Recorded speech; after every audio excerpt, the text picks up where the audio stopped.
Welcome back to your ultimate pit stop, Piston Pundit.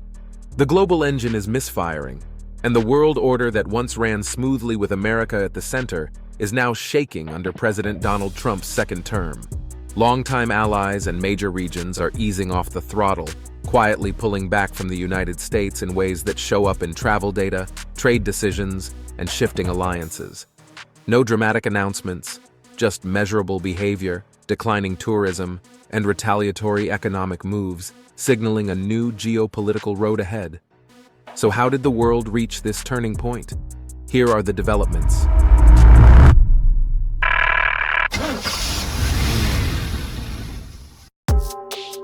The global boycott, a silent retreat from America.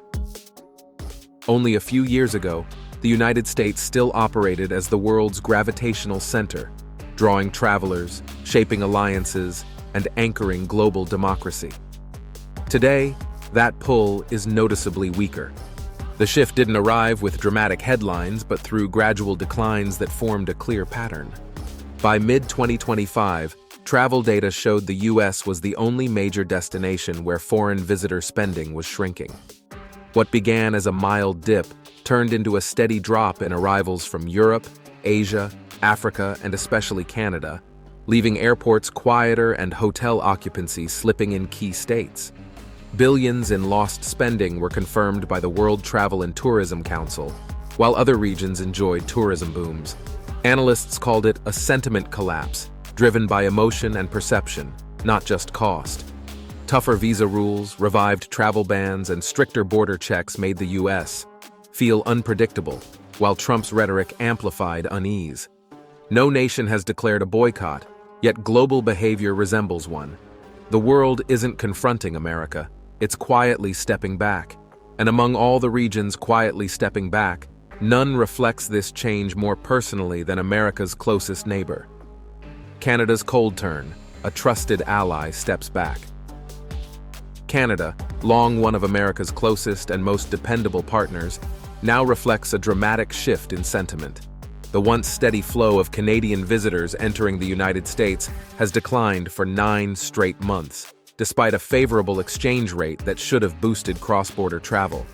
The downturn isn't about cost, it's rooted in how Canadians feel.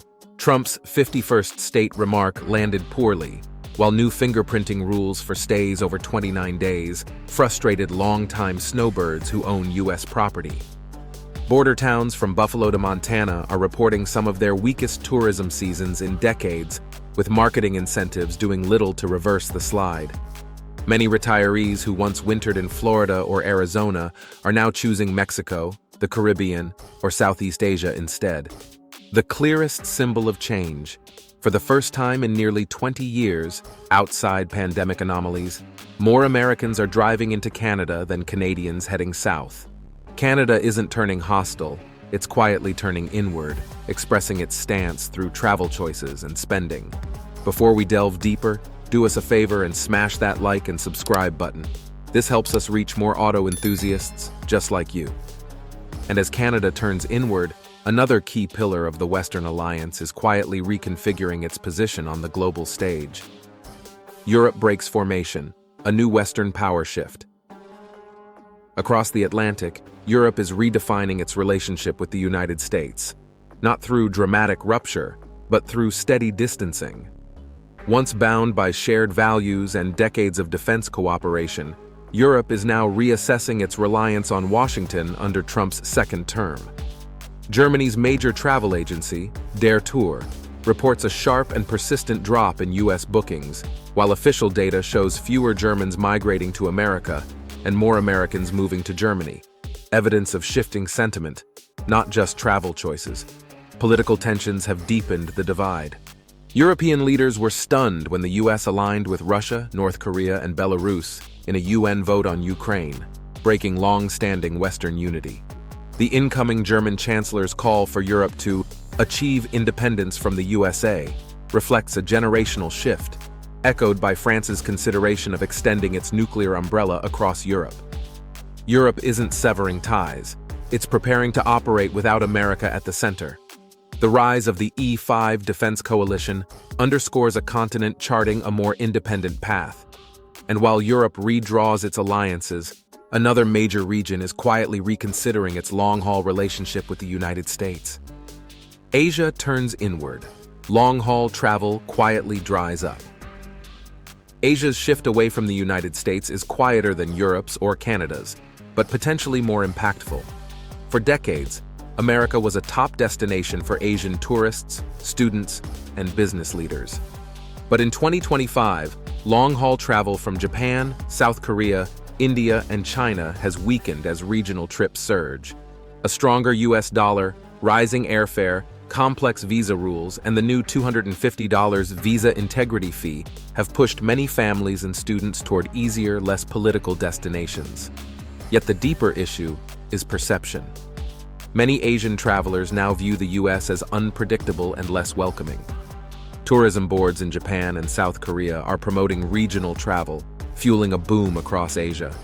China's visitor numbers remain far below pre-pandemic levels amid tensions and tougher US entry screening. Corporate travel tells a similar story. Major conferences are shifting to Singapore, Tokyo, Dubai, and Seoul. International students are choosing Canada, Australia, and the UK over US uncertainty. Asia isn't rejecting America, it's broadening its options in a multipolar world. And as Asia diversifies its paths, America's economic posture is triggering even more dramatic responses around the world. Tariff shockwaves, allies retaliate as America stands isolated. While travel trends reveal shifting sentiment, Trump's sweeping tariffs have reshaped the global economic landscape. Broad trade penalties on the European Union, Japan, Australia, and dozens of partners triggered immediate market turbulence. Europe, long America's strongest economic ally, condemned the move, with Ursula von der Leyen warning of global damage and preparing countermeasures. Markets dipped, and economists cautioned that the ripple effects could spark recessionary pressure.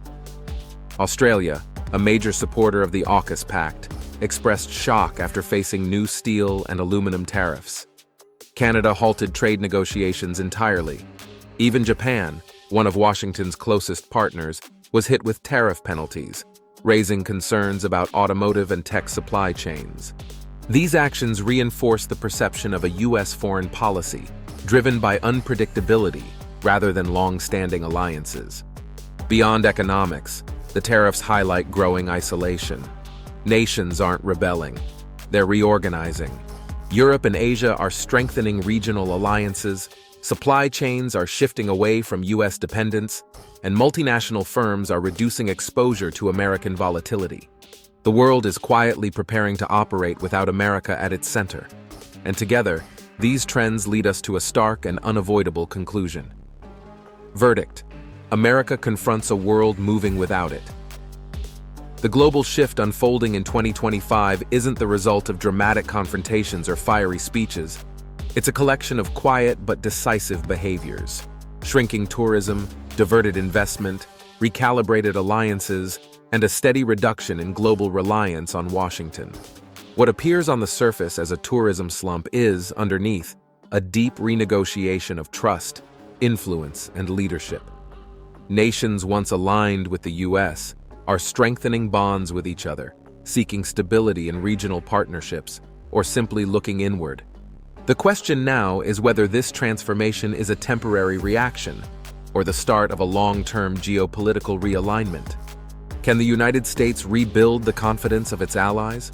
Or has the world already begun charting a new route forward? Before we wrap up, let us ask you, do you think America can regain its global influence, or has the world already moved on? Are these shifts temporary reactions to policy, or signs of a larger geopolitical reroute? And which region's pivot surprised you the most? Canada, Europe, or Asia? Share your thoughts below. Your insights are part of what drives this channel. If you enjoyed this breakdown, don't forget to subscribe to Piston Pundit to get notified about the next vehicle updates, global trends affecting the auto world, and upcoming videos. Thanks for watching, and see you at the next pit stop. You can now check out any of the videos on the screen. There's plenty more to explore.